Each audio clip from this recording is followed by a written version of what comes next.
have time in 6 months to take what you believe to be a violent individual off the street. You're saying that you put that overlooked? Yeah, we're low. Austin police sex crimes detectives have to come in on their days off to work cases because they're so busy working patrol shifts as the department deals with a staffing shortage. KXAN's Brianna Hollis reports as a result of this, we're seeing people suspected of violent sex crimes stay on the streets longer.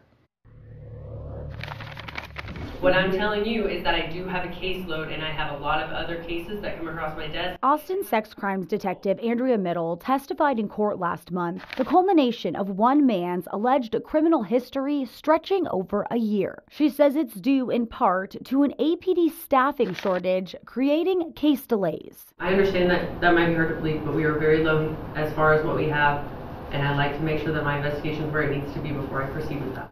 The suspect, Douglas Vasquez, has a history in the justice system with a sexual assault allegation dating back to June 4th, 2022. Police believe he assaulted a woman near 6th Street. Days later, police say they pulled him over near UT after a woman said Vasquez was following her, according to court records. The next week, a different woman told police Vasquez got into her car at Barton Creek Mall and demanded sex. It would be 5 months before police arrested him for the alleged downtown sexual assault from June 4th. Court records show a judge lowered his bond and he was out of jail with an ankle monitor the next month. Within his apartment. Detective Middle explained in court, police believe Vasquez then committed a second sexual assault in March of this year at his West Campus home.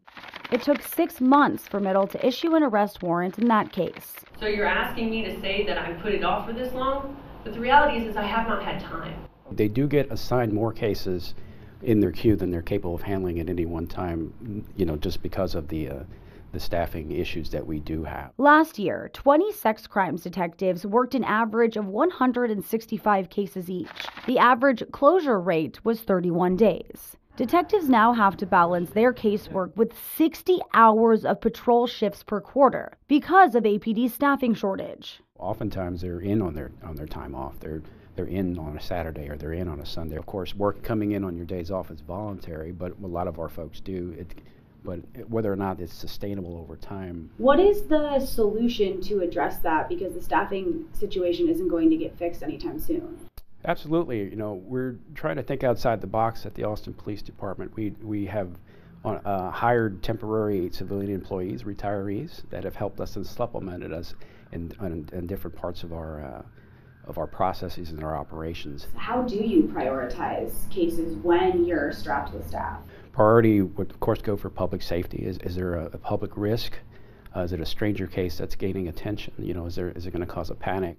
Commander Chris Vallejo, head of the sex crimes unit, who you just heard from, couldn't comment on Vasquez's case directly because it's still ongoing. And Bree, there are other factors that can make sex crimes investigations take longer, right? That's correct. There's often issues with DNA and evidence, and both police and advocates say survivors actually often determine the speed of investigations. As you can imagine, the trauma in these cases can often make it difficult for them to come forward to begin with and be comfortable sharing details throughout. Well, we've been covering the APD staffing shortage closely here at KXAN, and this is all part of what the department says is contributing to the slowdown in cases and limiting those more proactive efforts. So where are we with staffing now here in the city of Austin? According to the latest report, we're still down 345 officers, and the incoming cadet classes aren't enough to keep up with the rate of retirements and resignations. So the city says it'll take years to fully staff back up. But even with that staffing shortage, last year sex crimes detectives had their fastest closure rate since 2018.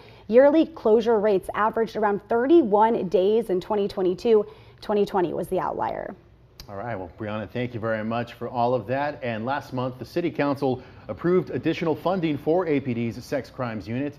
The department says part of that money will help fund the civilian positions that Brianna mentioned in her story, plus 5 new positions for victim counseling services.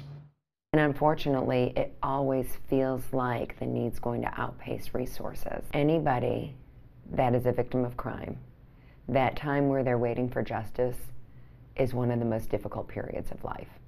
It just is. And the City Council approved a total of $1 million in additional funding.